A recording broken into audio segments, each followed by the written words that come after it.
우리는 오늘 이런 찬송했죠?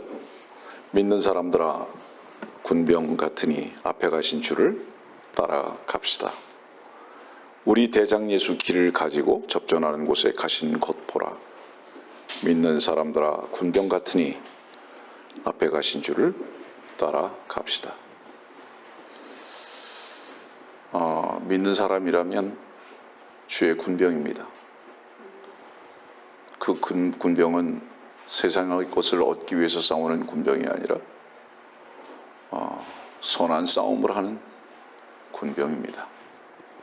주님은 세상을 얻기 위한 싸움은 하시지 않았습니다.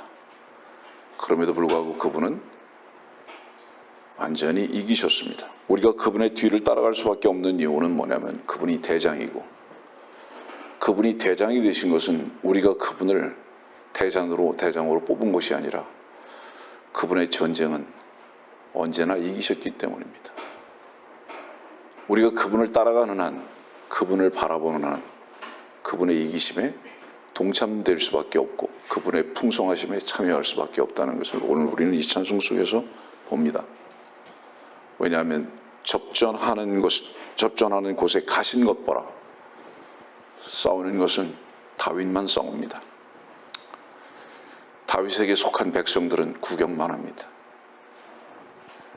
그저 두려워 떨기만 했던 자들이 다윗의 이김에 동참해서 다윗은 만만이요 우리는 노래할 뿐입니다. 오늘 저는 여러분들에게 이렇게 질문합니다. 믿는 사람이냐고? 그렇다면 주님이 대장 되신 것이고 그 대장 되신 주님의 승리하심에 참여하는 자들이고 그를 쫓아가는 게 분명하다고. 그 깃발만을 보지 말고 여러분들 속에 이기심에 놀라운 간증이 있게 되는 오늘 아침 시간이 되기를 바라면서 이 찬송을 우리가 했습니다. 오늘의 말씀은 로마서 8장입니다. 로마서 8장 30절과 31절 두 절입니다. 그리하여 예정하신 이들을 또한 부르시고 부르신 이들을 또한 의롭게 하시고 의롭게 하신 이들을 또한 영화롭게 하셨느니라. 그렇다면 이런 일에 대하여 우리가 무슨 말을 하리요? 하나님께서 우리를 위하신다면 누가 우리를 대적하리요? 오늘의 말씀의 제목은 감히 누구와 대적해서 싸우느냐. 다시 말하면 우리가 조금 아까 여러분들에게 말씀드렸듯이 대장 대신 주께 속한 자라면 주님의 이기심에 날마다 우리가 그 이기심을 맛보는 자들이 될 수밖에 없기 때문에 그리스도 안에 있는 자를 대적해서 싸운다는 것은 가장 어리석은 자들입니다. 왜냐하면 이길 수 없는 전쟁을 하고 있기 때문입니다. 말씀 보니까 이렇게 말씀을 계속 연결합니다. 29절 보니까 미리 아신 자들, 그 다음에 예정이라는 단어가 나옵니다. 교리적인 면에서 볼 때 약간의 설명을 필요로 하기 때문에 잠깐 설명을 한다면 예정이라는 단어만 나오면 구원을 생각하는 사람들입니다. 일반적으로. 그래서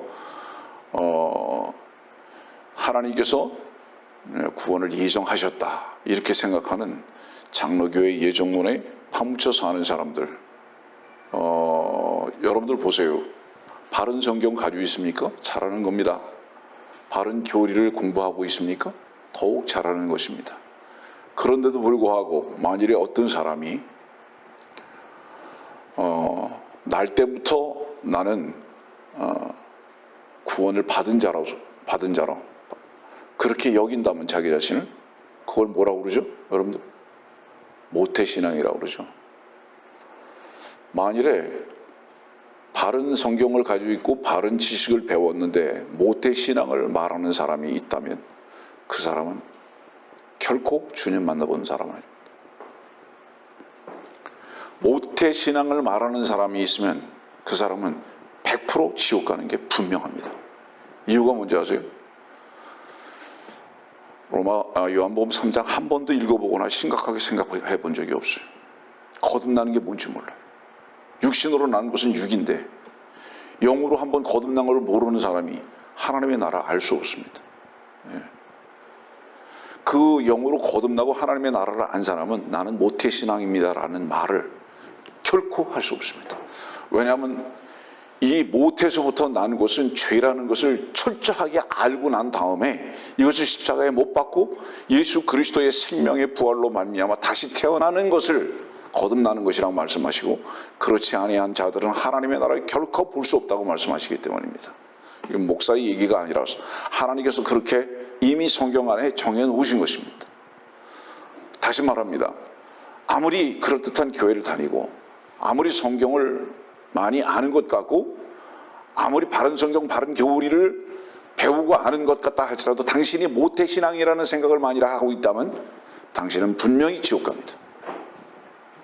그것은 이 목사의 저주가 아니라 성경이 그렇게 되어 있습니다. 오늘 여기 예정이라는 말씀이 나오고 있는데 이 예정은 무슨 예정인지 아세요, 여러분들? 이 예정은 30절 말씀 끝에 영화롭게 하시는 것에 대한 예정입니다. 이 영화롭게 하시는 예정은 구원의 예정은 다른 거예요. 다시 말하면 하나님의 아들의 모양으로 변화되는 그 몸에 대한 예정을 말씀하고 계신 거예요.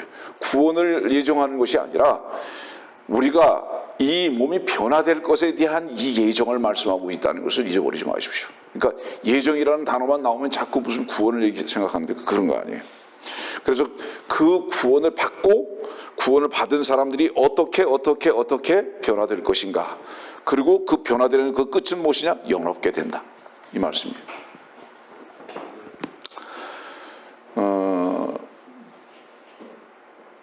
오늘 뭐라고 질문하고 있죠? 31절 말씀 보니까 하나님께서 우리를 위하신다면 그랬어요. 이 말씀은 예전 성경에는 이렇게 나와 있어요. 만일 이렇게 했어요. 그 의문부호를 앞에 딱 놨습니다. 예.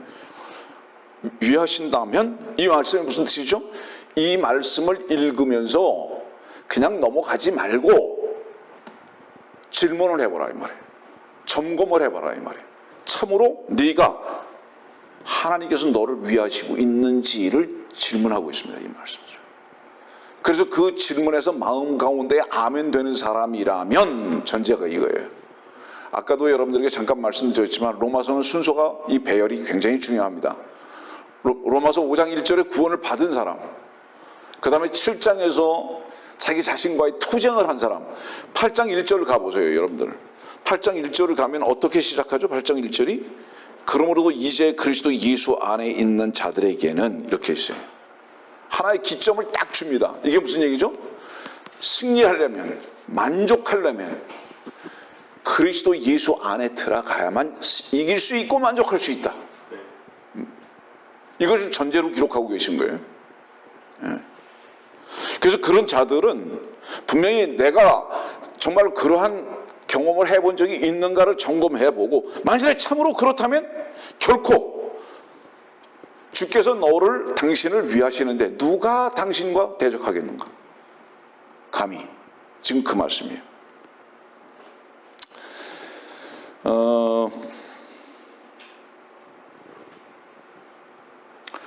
여러분들이 섬기고 있는 교회와 여러분들의 신앙의 삶 속에서 의심의 여지 없이 확실하게 확인할 수 있는 게 하나 있습니다. 그게 뭔지 아세요? 여러분들이 전리품을 취하고 있는가 보면 알아요. 주님 언제나 이기십니까? 지난주 설교도 있듯이 그분 승리자시죠. 다 이루었다 말씀하셨죠. 그분은 왜 능력에 주시죠? 그분이 오늘 우리 찬송과 같이 왜 대장이시죠? 그분은 실패하시는 적이 없습니다. 그분은 언제나 이기십니다. 그분이 실패하지 않냐고 언제나 이기신다는 것은 그분은 언제나 전리품을 풍성히 가지고 계신 분입니다. 그분은 가장 만족하시는 분입니다. 네. 그러면 큰 목자 되신 그분께서 만족하시고, 만일에 어느 교회의 목자가 그 만족하신 그 주님께 속해서 그 대장 되신 그분께서 이기신 이기심의 전리품을 얻어먹고 있다면, 작은 목자가 얻어먹고 있다면 그 작은 목자도 또한 양들에게 무엇을 줄까요? 양식을 분명히 줄 겁니다. 그 양식은 어떤 양식일까요? 전리품입니다. 그 이기심의 전리품은 뭘까요? 감사합니다. 기쁨입니다. 만족입니다. 찬송입니다. 여러분들이 살아계신 주님을 섬기면서 이 교회를 통해서 만족이 있고 기쁨이 있고 감사가 있다면 여러분들은 전리품을 먹는 겁니다. 자, 여러분들이 한 가지를 보면 돼요. 말씀을 선포하고 있는 자가 불평을 늘어놓고 있는가? 말씀을 전하는 자가 실패를 말하고 있는가? 날마다 그 입에서 누구를 원망하는가?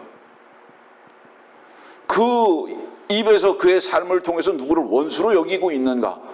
그러면 그 양들도 결코 그 목자가 실패하고 있기 때문에, 지금 영적 전쟁에서 이기지 못하고 있기 때문에 동일하게 그 따르는 양들도 함께 실패하는 자가 분명합니다. 목자가 먹고 그 먹음에 대한 만족으로 인해서 상황과 형편에 의하지 아니하고 기뻐하고 감사하고 찬송하고 양들에게 날마다 그 기쁨 가운데로 인도하고 감사할 수 있는 조건이 그 내면에서부터 있게 한다면 먼저 그 목자는 큰 목자 대신 주님의 전리품을 먹고 있는 게 분명합니다. 그렇다면 양들도 또한 그걸 먹는 거예요. 여러분들은 어떠냐 이 말이에요. 만일에 목자가 불평이 있어요. 감사가 없어요. 부족해요. 마음에 원망이 있어요. 그러면 그 독소만이 가득 차 있는 그 젖을 양들에게 먹입니다. 그 음식만을 그걸 먹이는 거예요. 그러면 그 양은 죽어 있든지 아니면 죽을 것입니다. 전 여러분들에게 이렇게 한번 질문해 봅니다. 주님께서 원망해 보신 적이 있으신가요? 이유가 뭐죠? 주님은 이기셨기 때문에 원망하시지 않습니다. 주님은 언제나 얻으셨습니다. 로마서 8장은 아까도 말씀드렸듯이 이미 그리스도 예수 안에서의 고백입니다. 주님께서, 우리의 머리 대신 주님께서 감사하고 쉬고 계시고 그분께서 기뻐하고 계시고 원수조차도 사랑하는 그분이시라면 그분을 통해서 먹고 있는 우리들은 어떨까요? 동일한 표현이 나오겠죠. 우리들도. 네. 여러분들은 이 목사의 입에서 어떤 형편이나 어떤 사람들을 향해서 원망하거나 그들을 미워하거나 그들을 판단하거나 그래 본 적이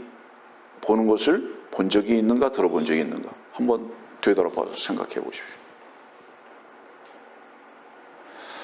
왜 그렇게 됐을까요? 출발이요. 아버지로부터 출발한 사람은, 그리고 아버지께 묶여 있는 사람은 아버지의 기뻐하심을 지금 현재적으로 누리고 있는 겁니다. 그러나 시기와 질투와 미움과 원수와 같은 그 마음은 어디서부터 출발한 건지 아세요? 그건 마귀로부터 출발한 겁니다. 그러면 그 사람은 뭐라고 변명을 하든지 간에 마귀로부터 지금 음식을 먹고 있습니다.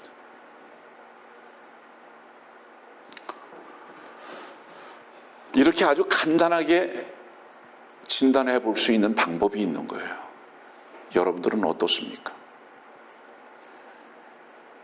여러분들은 주의 말씀으로 인해서 찬양과 감사와, 그리고 오히려 여러분들 자신들을 어렵게 하고 힘들게 하는 그런 사람들을 향해서 자비스러운 마음과 불쌍한 마음과 그들을 향한 기도가 있다면 그건 여러분들이 하나님 아버지로부터 출발한 겁니다. 왜냐하면 하나님 아버지께서 지금 현재 우리들 속에서 그렇게 일을 하고 계시기 때문입니다. 한번 점검해 보세요, 여러분들. 저는 감히 이렇게 고백합니다. 어떤 사람들도 단 한 사람도 빼놓지 아니하고 축복하고 그들을 위해서 기회 있을 때마다 늘 기억하며 기도하고 있습니다. 나같이 교만한 자가, 나같이 거짓된 자가, 나같이 위선된 자가 어떻게 이렇게 됐죠? 이유가 뭐죠? 내가 능력이 있어서? 아니죠. 능력의 주께서 나를 그렇게 만드시고 이끌어 오셨죠. 오늘의 말씀은 뭔지 아세요? 네가 현재적으로 어떤 위치에 있든지 하나님께서는 결코 너를 그렇게 할 것이다라는 약속입니다. 예. 저는요, 감히 이렇게 고백합니다. 누구보다도 교만하고 위선 때문에 거짓됩니다. 제 자신이.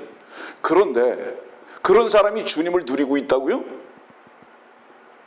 아이러니입니다. 그런데 왜 그렇게 됐을까요? 발버둥 치면서 싫다고 하는 저를 그분께서는 억지로라도 두들겨 패셔서, 억지로라도 그분께서는 용광로에 집어넣으셔서 나를 이곳으로 데려오신 것입니다. 예. 불순종의 삶을 살 수밖에 없었던 저를 순종케 만들어 버리신 분도 그분이십니다.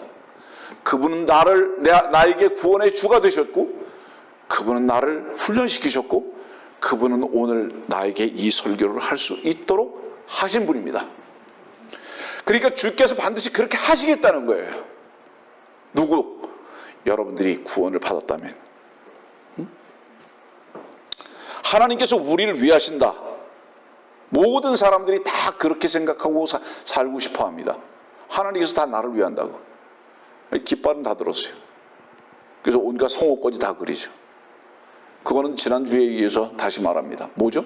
그거는 심리작용이에요. 전혀 그렇지 않습니다. 자, 다시 말합니다. 위하신다면, 그래서 위하신다면 만일이라는 뜻이죠. 그럼 어떤 조건이 있다는 거예요. 어떤 조건이 있다는 거예요. 그 조건을 풀 수 있는 열쇠가 무엇이냐 이 말이에요. 저는 오늘 여러분들에게 그것을 물어보는 겁니다. 단단히 잠겨진 그 문을 들어갔는가? 풍성한 그 문을 들어갔는가? 늘 말하지만 주님의 풍성한 은혜의 방으로 들어갔다면 확실하게 압니다. 달라요. 사람들은 다 이렇게 말합니다. 하나님이 다 자기 편이래요.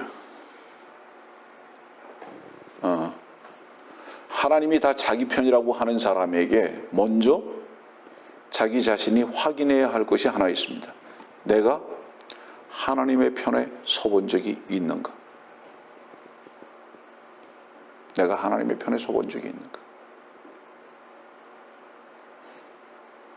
많은 사람들은 하나님이 나의 편이 되는 것 외에는 관심이 없습니다. 여러분들 나중에요, 열왕기상 3장에 한번 말씀을 찾아가 보세요. 그 말씀 보면 아주 유명한 말씀이 나오는데 솔로몬의 재판이 나옵니다. 두 창녀가 있어요.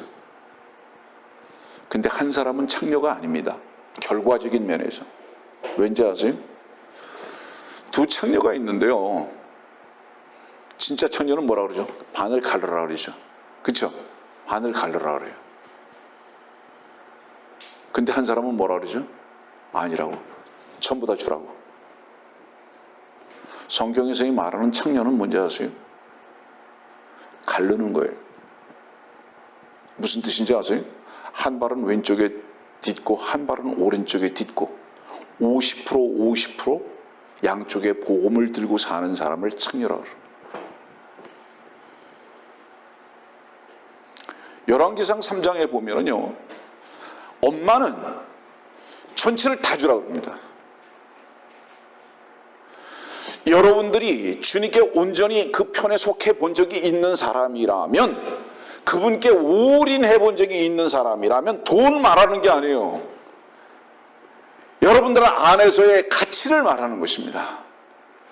주님 한 분만이 머리이신 것을 여러분들의 삶 속에서 고백하고 인정하는 것을 말하는 거예요.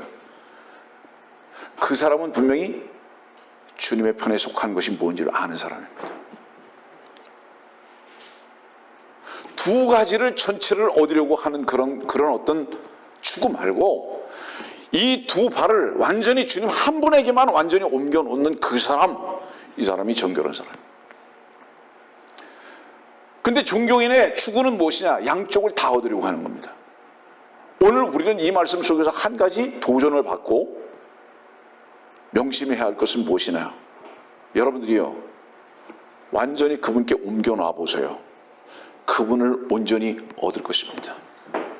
그러나 창녀적 삶은 반만 그분께 옮긴 자들은 결코 주님으로 인해서 하나도 얻지 못할 것입니다. 왜냐하면 야고보서의 약속입니다.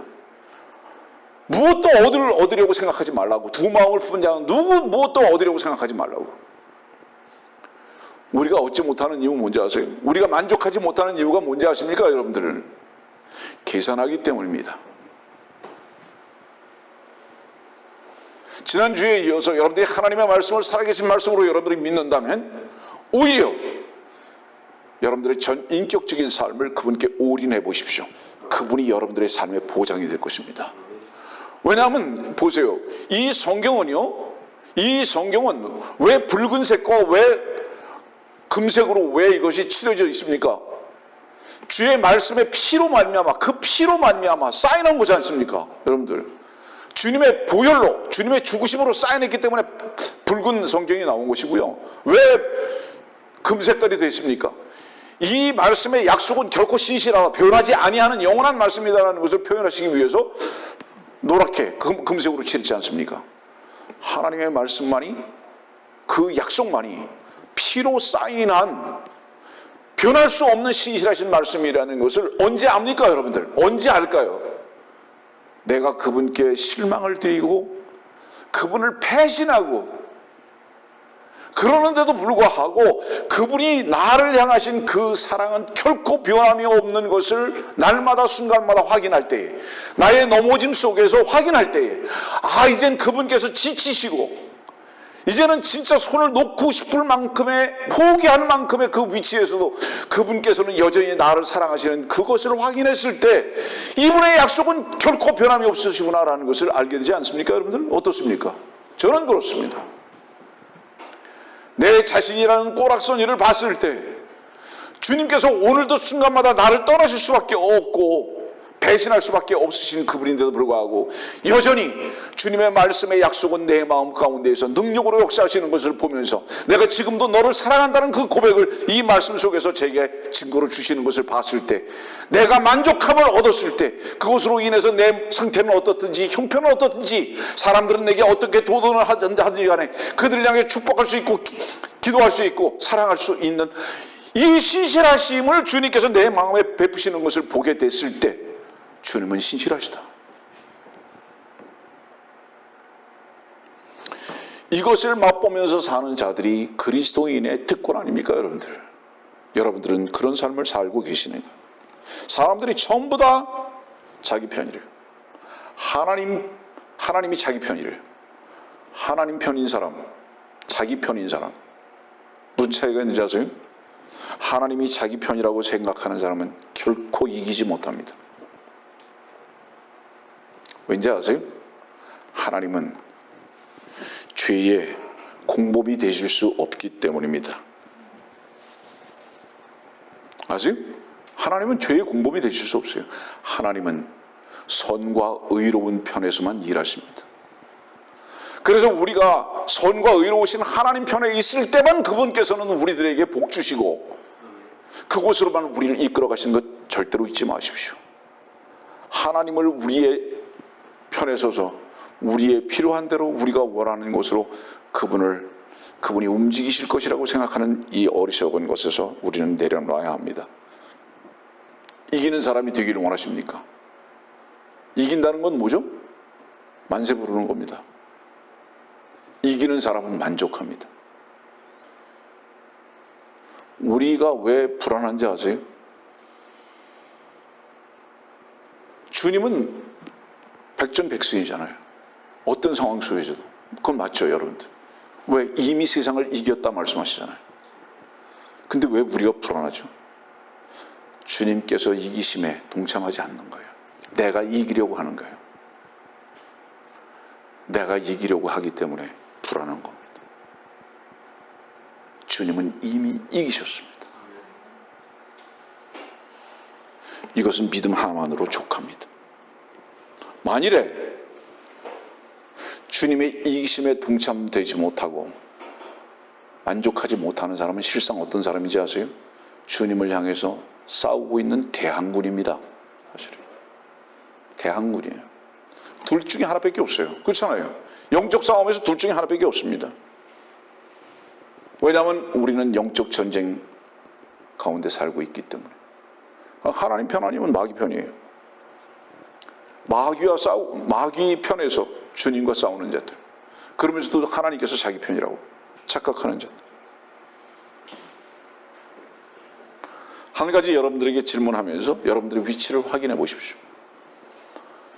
죄인이라는 단어가 있습니다. 범인이라는 단어가 있습니다. 죄인을 무서워하십니까? 범인을 무서워하십니까? 범인은 세상의 평가입니다. 죄인은 하나님께서 하시는 평가입니다. 사람들에게요, 죄인 그렇게 말하면요, 심각하지 않아요. 하나님께서 나를 평가하시는 것에 대해서는 심각하지 않아요. 근데 범인 그러면 이제 어때요? 그때는 아주 심각해집니다. 이 두 가지의 단어의 질문 속에서 여러분들의 중요성을, 위치를, 정체성을 확인해 볼 수 있는 거예요. 그래서 내 옆에 있는 사람이 범인이었다면 그 사람하고는 어떤 사귐도 나눔도 갖기 싫어해요. 그러면 당신이 세상의 평가 속에 살아있는 것이 분명합니다. 그러나 하나님에게는 범인이 없어요. 다 죄인뿐입니다. 왜냐하면 주님은 죄인들을 위해서 죽으셨기 때문입니다. 그리고 우리도 죄인 되었을 때에 그분의 사랑을 얻은 것입니다. 근데 많은 사람들이 죄인에 대해서는 심각하지 않아요. 죄인이라 그래도 그냥 웃으면서 지나갈 수 있어요. 그런데 당신이 범인입니다 이러면 아주 심각하죠. 그것이 무엇을 증명하는 거죠? 그 사람은 분명히 세상의 가치관 속에서 사는 게 확실합니다. 범인의 문제를 해결하려고 하지 말고 죄인의 문제를 반드시 하나님 앞에서 해결해야 합니다. 왜냐하면 이것이 가장 엄중한 것이기 때문입니다. 사람들의 평가가 중요한 것이 아니에요. 하나님께서 나를 어떻게 생각하시는가. 로마서 5장 1절의 말씀 보겠습니다. 그러므로 우리가 믿음으로 의롭게 되었으니 우리 주 예수 그리스도를 통하여 하나님과 화평을 갖느니라. 믿음으로 의롭게 됐다. 여러분들 믿음으로 의롭게 됐다는 것은 뭐를 의미하는지 아세요? 이건 하나님의 의입니다. 하나님의 의가 우리에게 부어진 바 됐느냐? 맞습니다. 다른 측면에서는 뭐죠? 우리가 하나님의 의가 됐습니다. 하나님의 의를 믿은 것만이 아니라 우리가 하나님의 의가 되었죠. 믿음이라는 것은 뭐를 의미하는지 아세요? 하나됨을 뜻하는 거예요. 그분의 것을 무엇인가 얻는 것을 말하는 것도 있지만 그것보다는 우리가 그분과 하나 되는 것을 믿음이라고 말하는 거예요. 그래서 여러분들이 주 예수 그리스도를 믿었다면 그분과 하나 되는 것입니다. 실제로 우린 그분의 지체인 거예요. 그분이 우리의 머리구죠. 머리가 이기면 다 이기는 겁니다. 그럼 우리가 불안하다는 것은 무엇을 의미할까요? 우리가 형편으로 인해서 만족하지 못하고 산다면 그 이유가 무엇일까요? 우리가 주님으로부터 출발하지 아니하고 주님을 믿지 않는 그 결과는 무엇일까요? 원망, 시비, 불평, 다툼. 그 뜻은 무엇일까요? 주님과 분리되어 있는 게 분명하죠. 기뻐하고 만족하면서 싸울 수는 없습니다. 사랑하면서 원망할 수는 없습니다. 원수를 위해서 죽을 수도 있는 긍휼과 불쌍한 마음을 가지고 원수를 향해서 칼을 들이댈 수는 없습니다. 둘 중에 하나입니다. 여러분들에게 종종 고백하듯이 어떤 사람도 어디에서 만나든지 손을 잡고 커피라도 마시고 싶고 밥이라도 같이 나누고 싶은 그 저의 마음의 그 고백이 결코 인간적인 걸 말하는 게 아니에요. 늘 기도합니다. 다른 사람들이 저를 향해서 어찌하든지 간에 거짓되지 않은 이 고백을 이 설교 시간에 할 수 있는 이유가 뭔지 아세요? 주님께서 저에게 긍휼을 베푸시고 계시고 지금 현재도 주님이 나의 만족이시기 때문에 그렇습니다. 여러분들 이겨보세요. 주의 사랑의 풍성함을 한번 누려보세요. 누구도 사랑할 수 있습니다. 사랑을 받은 자는 누구도 사랑할 수 있는 것과 같이. 예? 이 놀라운 사랑의 풍성함 가운데 살기를 원하고 그 사랑으로의 초청을 하기를 원하는데 마귀가 차단하고 있습니다. 주님께서 우리의 이기심이기를 우리는 바라는 것입니다. 말씀을 듣는 사람들, 당신이 정말로 하나님 편이신가? 그것부터 확인하라. 그럼 어떻게 하나님 편이 될 수 있을까요? 로마서 8장 1절, 주 예수 그리스도 안에 들어가야만 하나님 편이 됩니다. 그 전에 로마서 7장 보세요. 자기 안에요 다른 존재가 있어요. 여러분, 싸운다는 것은요, 내 안에 있는 나라는 존재와 먼저 싸우고요, 그 나라는 존재와 지금 현재적으로 싸우고 있는 사람은 밖에 그 나를 대항해서 싸우고 있는 존재들과도 싸웁니다. 근데 그 나라는 존재와의 싸움에서 이미 주님의 이기심으로 인해서 만족하고 찬송하는 자들은 밖에 있는 어떤 세력과도 싸우지 않아요. 왜냐하면 이미 승리한 자들은 더 이상 싸우지 않습니다. 쉬어요. 그리고 그 승리의 전리품을 나눠주고 싶은 바로 이 사랑의 베품, 이 나눔 외에는 관심이 없는 것입니다. 제가 예전부터 가끔 그런 말 했는데,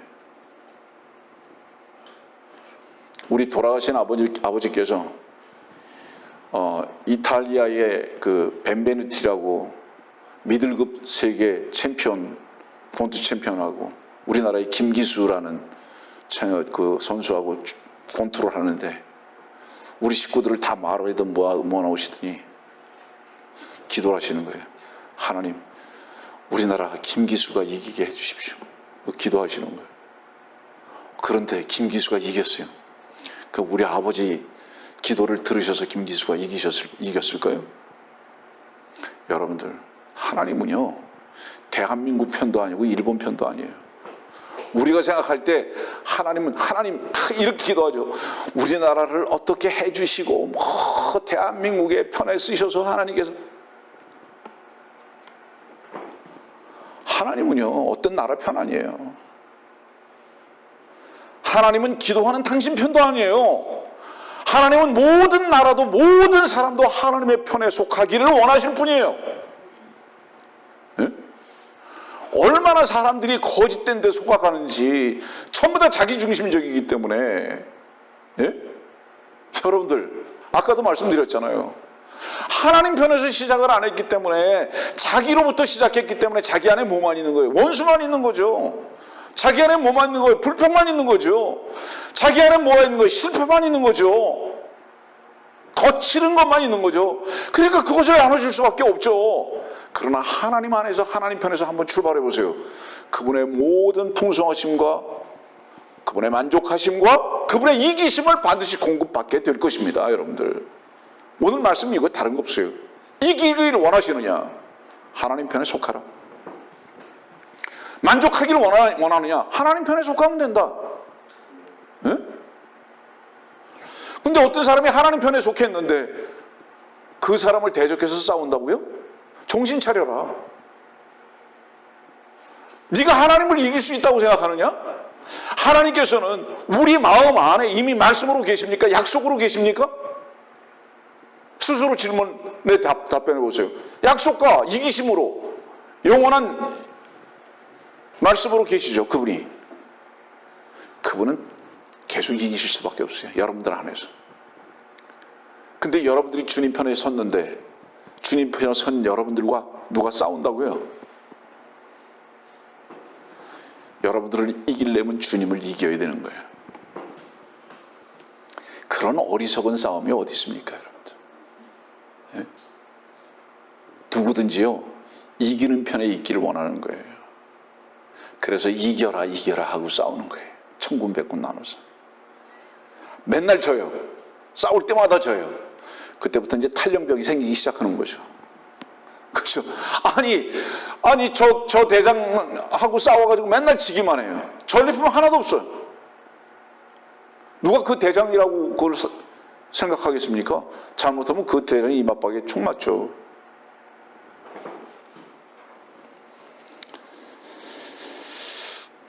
우리가 늘 말하지만 창세기 1장 3절은 하나님께서 빛이 있으라고 말씀하셨잖아요. 그냥 빛이 있잖아요.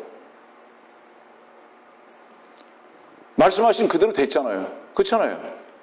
그러면 로마서 8장에 뭐라고 말씀하시죠? 31절에 하나님께서 우리를 위하신다면 누가 우리를 대적하리요? 그 말씀은 창세기 1장 3절에 있는 말씀과 똑같죠. 말씀하시는 대로 그대로 되죠. 누가 우리를 대적하리요?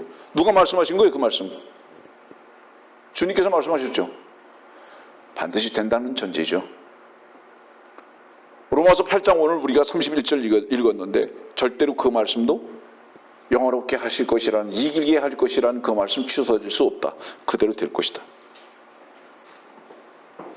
이사야서 40장 22절의 말씀 보면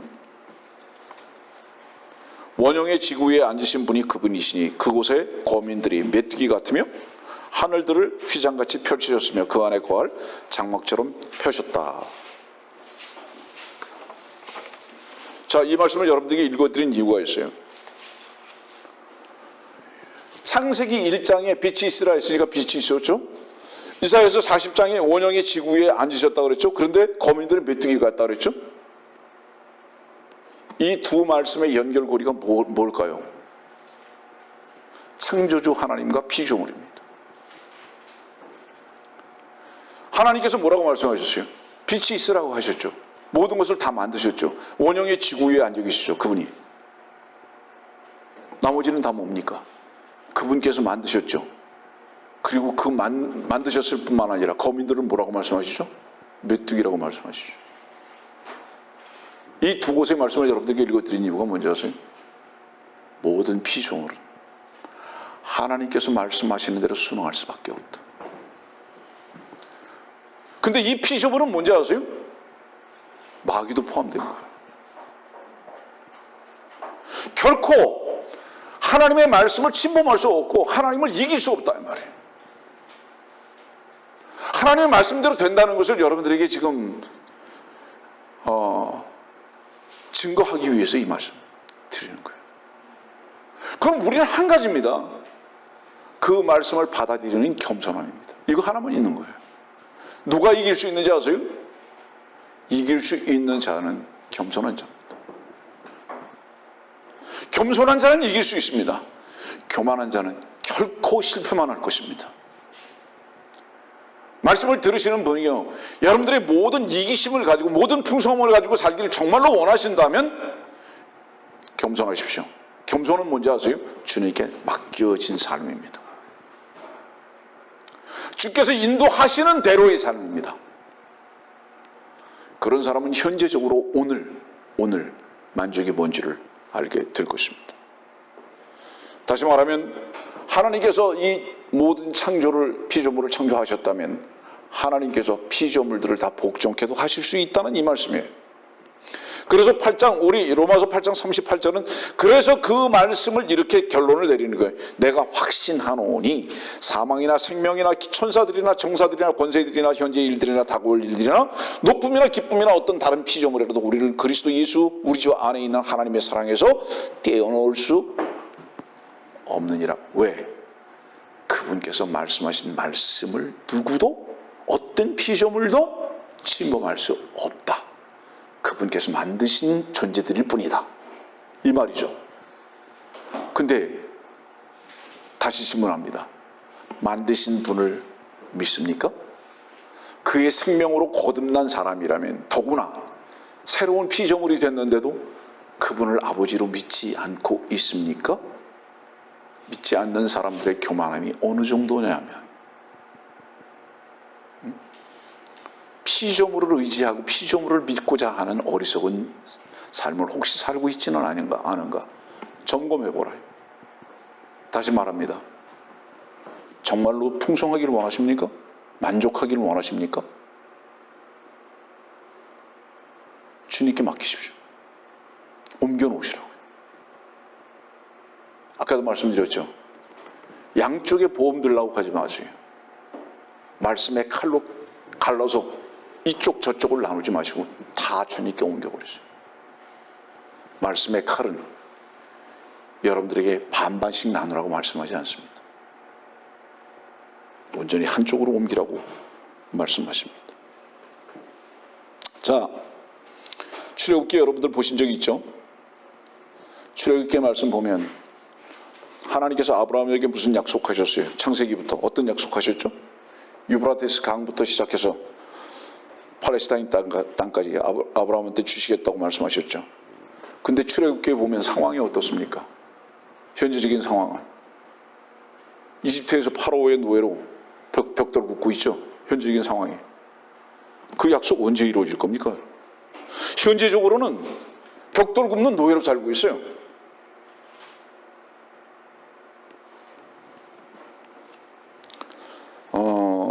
그리스도인이면서도 노예로 사는 사람들이 참 꽤 있습니다. 노예는 뭐죠? 그냥 엎드려 사는 거예요. 세상이 시키는 대로 비구라리만큼 세상에 머리 숙이면서 그렇게 사는 겁니다. 약속은 어디 갔는지 몰라요. 핍박받습니다. 파라오에 핍박받고 있어요. 점점 더 힘들어져요. 자, 결정만 남았습니다. 그리스도인이요, 힘든 이유는 단 한 곳에서만 찾으면 됩니다. 직장을 잃었다고요? 건강이 안 좋다고요? 가정이 깨졌다고요? 사업이 안 된다고요? 학교에서 실패했다고요? 정말로 그럼에도 불구하고 다 없어도요, 포도도 없고 무화과도 없고 송아지도 다 없어도요, 주 한 분으로 찬송할 수 있는 게 그리스도인들이에요. 문제는 하나예요. 여러분들이 그리스도 안에서 밖으로 자꾸 나오려고 하는 거예요. 그것이 여러분들을 힘들게 하는 거예요. 우린 이것을 아주 마음의 기둥으로 딱 세워야 되거든요. 사실은 야곱이 그 돌을 갖다가 기름 부어서 딱 세웠듯이요, 여러분들의 마음에 딱 이걸 기둥으로 세워야 되거든요. 움직이지 않도록 해야 되거든요. 이게 어떤 문제도 없다. 나에게는 오직 하나다. 우리가 이미 기름 부음 받은 자들이라면, 거룩한 성도라면은 나의 문제는 오직 하나다. 어떤 다른 것들이 아니다. 주님은 나의 모든 풍성이실 것을 믿는 자들.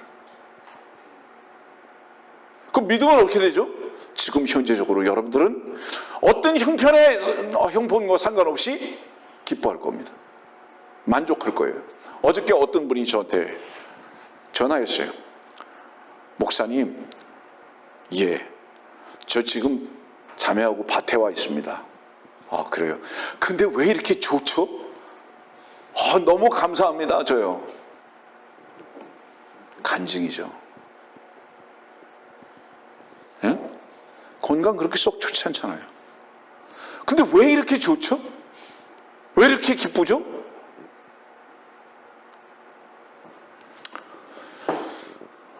무엇 때문일까요? 그 형제 마음에 이기신 주님을 의지하는 삶이 뭔지를 맛보고 있는 거죠.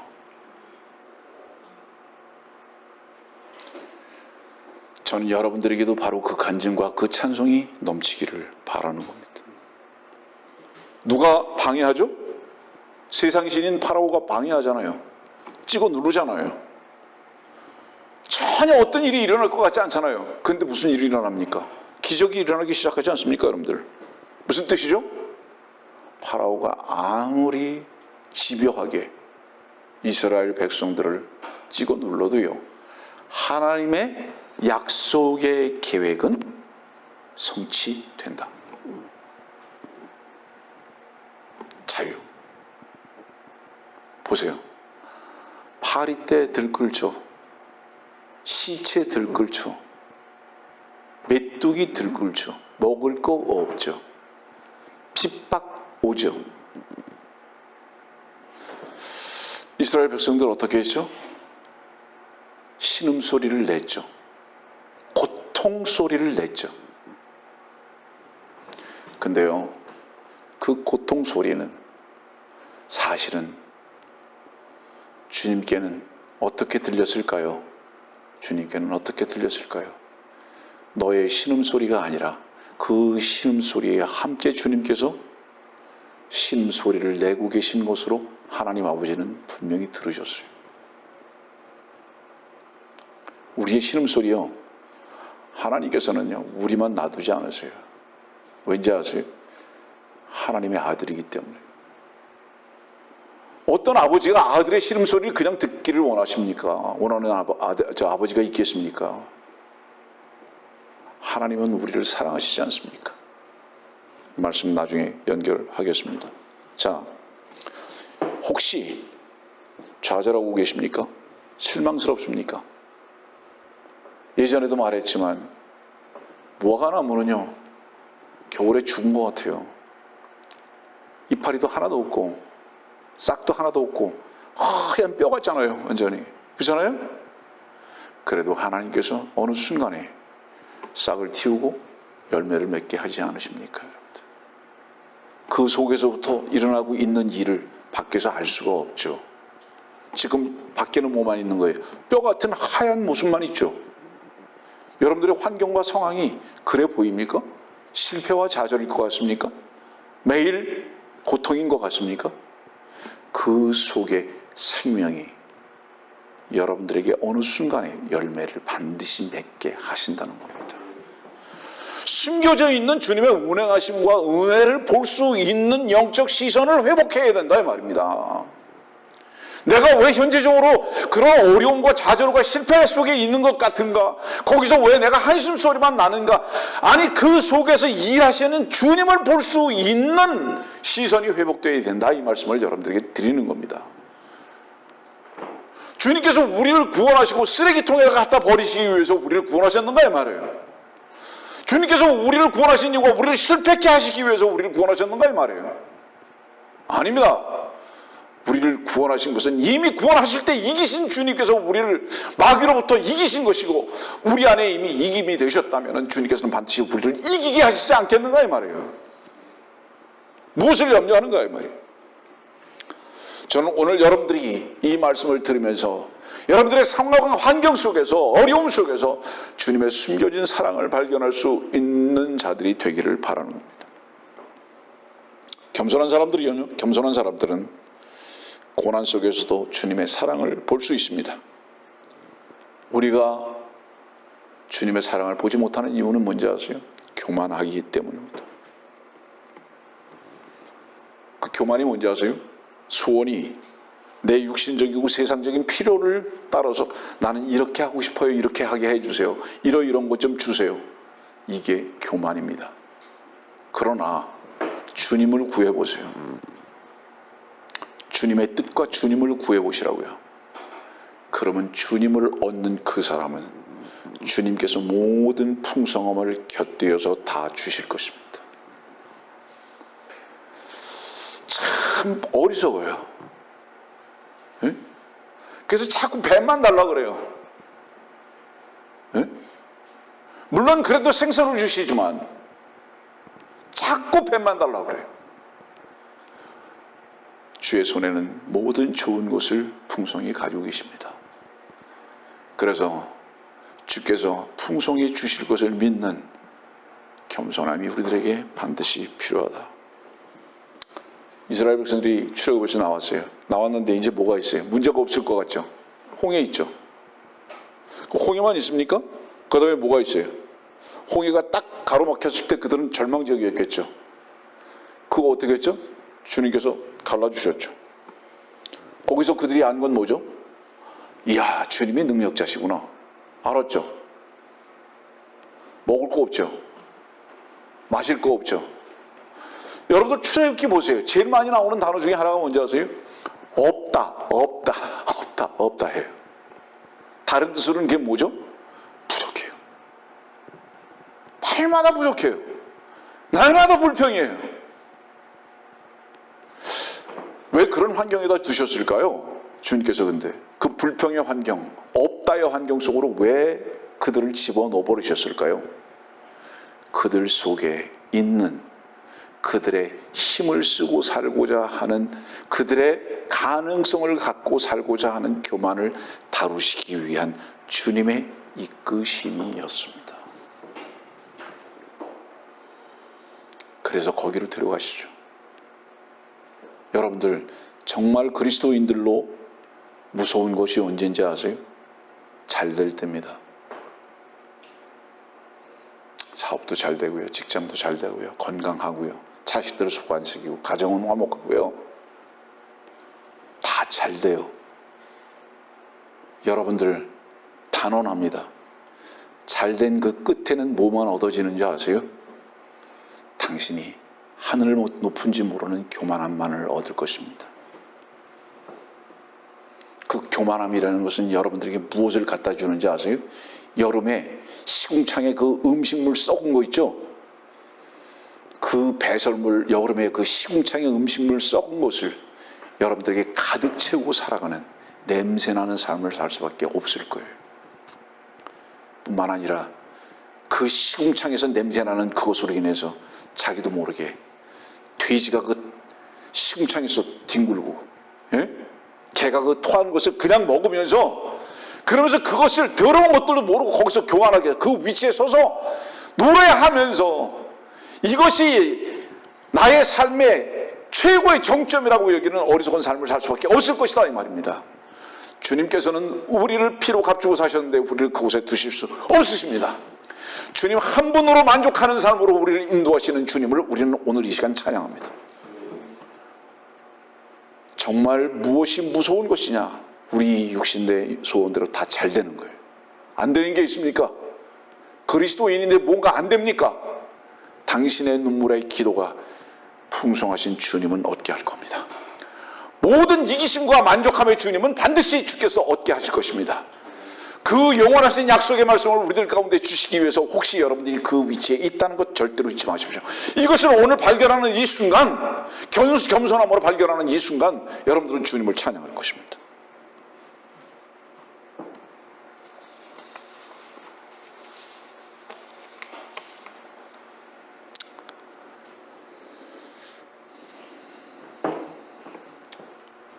불신이라는 것은요, 주님을 믿지 못하는 거죠.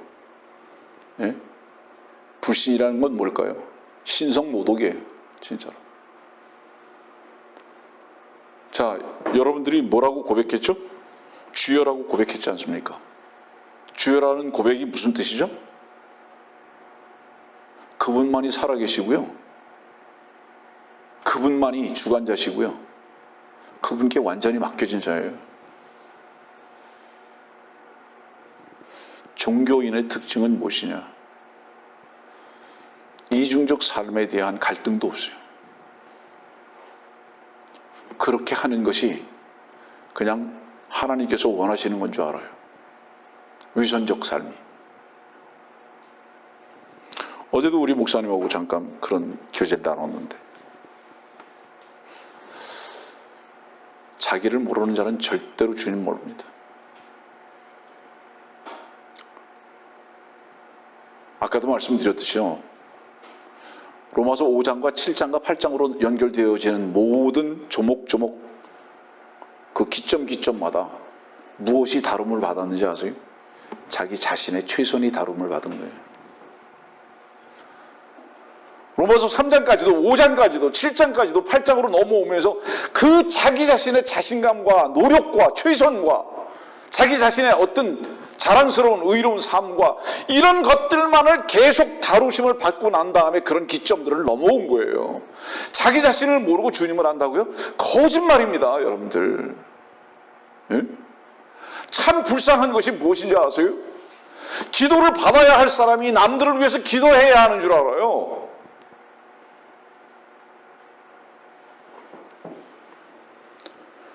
주의 말씀 안에서 볼 때는 그 사람이 지금 기도를 받아야 할 사람이고, 여러분들 어느 교회를 위해서 기도한다고요? 예, 아름다운 일이죠. 그런데 먼저 여러분들과 여러분들이 속한 교회에 주님 앞에서 기도거리가 있나 없나부터 살펴보세요. 여러분들과 여러분들의 가정과 여러분들의 교회가 주님 앞에서 먼저 해결해야 할 점이 있는가 없는가를 먼저 보시라고요. 주님 앞에서 그 기도를 통한 응답이 없는데 다른 사람들과 다른 교회를 위해서 기도한다고요? 그런 놈들은 장난하는 놈들입니다. 예? 나는 말씀을 듣는 사람들이 좀 더 주님 앞에서 솔직하기를 원해요. 자기네 교회와 자기네 가정과 자기 자신에게는 문제가 있는데 그거 해결하지 아니하고 다른 사람들을 돌보고 다른 교회 돌본다고요? 거짓말 하지 마세요. 만족하지 않는데 어떻게 나눠줍니까, 여러분들? 내가 문제가 있는데 어떻게 다른 사람들의 문제를 해결해 준다고 다닙니까, 여러분들? 이런 위선적인 교회 놀이 하는 자들,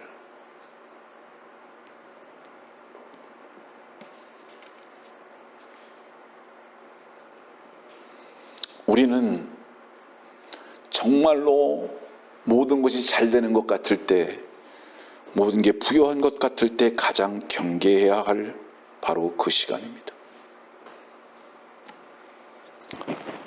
말씀 정리해 나갈게요. 홍해 왜 갈라졌죠? 파라오 항복하고 홍해 갈라졌죠. 요단강 왜 갈라졌죠? 이스라엘 백성들의 힘이었습니까? 그들의 최선의 노력이었습니까? 아닙니다. 그렇게 하겠다는 주님의 약속 하나였기 때문이 아닙니까, 여러분들? 하나님의 말씀의 약속을 그분께서는 신실히 지키시기 위해서 그렇게 하지 않으셨냐 이 말이에요. 하나님의 말씀 앞에서 어떤 방해거리도 있을 수 없습니다.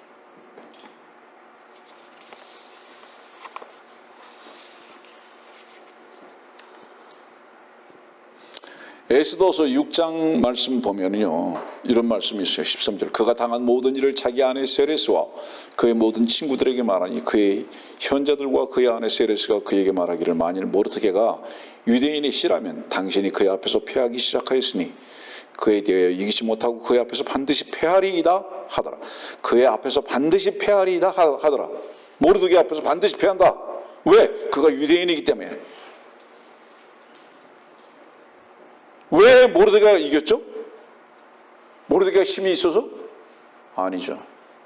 모르드게와 함께 하시는 하나님 때문이었죠. 여러분들 다니엘서 보세요. 다니엘 말씀 다 안 읽을게요. 사자굴 속에 들어갔어요. 거기서 이기고 나왔어요.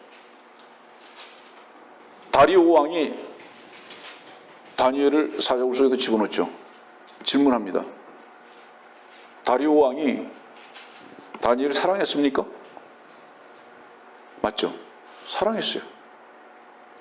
근데 왜 다니엘을 사자굴 속에다 집어넣었을까요? 왜 그랬을까요? 도장 찍었잖아요. 서명했잖아요. 기억 안 납니까? 모르드게 왜 이겼는지 아세요? 모르드게 배후에 하나님이 계시기 때문이죠. 에스더가 한 일이 아니잖아요. 다니엘이 왜 사자굴 속에 들어갔다가 다시 나올 수 있었는가? 다니엘의 힘 때문에? 아닙니다. 하나님께서 모르드게와 다니엘 편에 있었기 때문입니다. 그런 절망의 상황과 환경 속에서도 우리는 한 가지만 마음 가운데 바라보고 입증하고 살면 됩니다. 내가 주의 편에 있는가? 그러면 주님께서는 여러분들의 배후에 반드시 계십니다. 다리오 왕의 그 사인도 변하지 아니하고 그를 사자굴 속에 집어넣는데 하나님의 살아계신 말씀은 영원히 신실하실 것입니다. 여러분들에게 이기게 할 것이라고 말씀하셨잖아요. 결코 여러분들을 실패의 현장에 두지 아니하신다는 그 약속을 잊지 마십시오. 다니엘은 사자에 이길 힘이 없었어요. 모르드게는 세상을 이길 힘이 없었어요. 그러나 참된 힘이 그들의 배우인 하나님이셨던 것을 잊지 마십시오. 우리가 조심해야 할 것 있죠? 다니엘이 왜 사자굴 속에 들어갔죠? 얼마나 처음에는 다니엘에게 친절하게 사람들이 다가왔는지. 그렇잖아요. 다니엘의 능력을 칭찬하고 얼마나 친절하게 다가왔는지. 세상은요, 우리들에게 꿀 떨어지는 것 같은 입술을 가지고 다가오지만요, 여러분들의 편에 서는 것 같죠? 세상이 여러분들의 편에 서서 여러분들에게 친절히 다가오는 것은 여러분들을 마귀의 양식을 삼고자 하는 이유밖에는 없습니다. 그 친절하게 말하는 그들의 그 혀 속에는 날카로운 면도날이 숨어 있습니다. 차라리 주의 말씀으로 인한 책망을 즐겨 듣는 겸손함으로 나가십시오. 세상이 여러분들 편인 것 같습니까? 세상에서 뭔가 웃을 수 있는 곳으로 여러분들이 나가는 것 같습니까? 그것은 불타는 아궁이에 아카시아 나무 소리인 거예요. 망하는 겁니다. 그것 기뻐하지 마세요.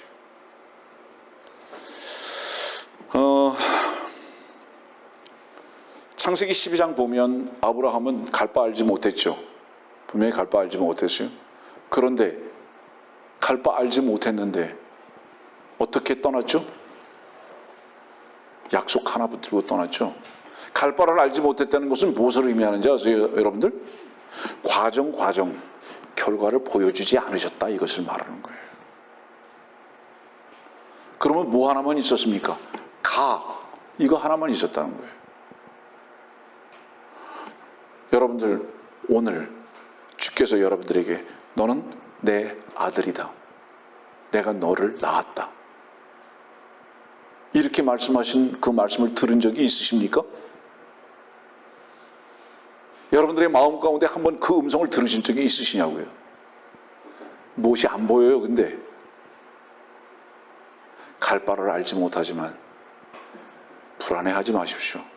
너는 내 아들이라고 말씀하신 그 말씀 하나가 우리의 모든 것이 되시고 우리를 영원히 풍성케 하실 것으로 보장된 말씀이라는 것 절대 잊지 마십시오. 그 말씀을 여러분들이 한번 들었다면 우리의 주님을 찬양하면서 살 수 있는 자들이 되어야 합니다. 여러분들이 염려는 불평을 가져옵니다. 염려는 어디서 오느냐? 교만에서 오고요. 교만은 염려를 낳고 염려는 불평의 입술을 갖게 합니다. 주님께 맡겨줘 보세요. 오늘 현재적으로 우리는 찬양할 수 있을 것입니다. 말씀 정리하겠는데요. 주님은 우리들에게 약속하셨어요. 오늘의 말씀에 뭐라고 말씀하셨죠? 이렇게 말씀하셨죠. 말씀 봅시다. 그렇다면 이런 일에 대하여 우리가 무슨 말을 하리요? 하나님께서 우리를 위하신다면 누가 우리를 대적하리요? 누가 우리를 대적하리요? 예, 어떤 상황과 어떤 공경과 어떤 위험과 어떤 칼이고 어떤 피조물이라도 우리를 하나님의 사랑에서 결코 끊을 수 없다고 우리들에게 약속하십니다. 기회 있을 때 여러분들 시편을 보세요. 시편은 많은 위로의 말씀 중에 특히 우리들에게 위로해 주시는 말씀이 뭔지 아세요? 잠잠히 하나님만 바라라. 잠잠히 하나님만 바라라. 시편 27편 1편 잠잠히 하나님만 바라라. 신음소리도 내지 마라. 넌 그냥 죽어있는 자다. 잠잠히 하나님만 바라라. 주님께서 왜 도살장으로 끌려가시면서 신음소리도 내지 않으셨는지 아십니까, 여러분들? 하나님의 선대하심과 이기심을 믿었기 때문입니다. 우리는 잠잠히 하나님만 바라는 자들이 되자. 왜? 주께서는 우리의 보장이시라고 약속하셨기 때문이다. 말씀 마치겠습니다.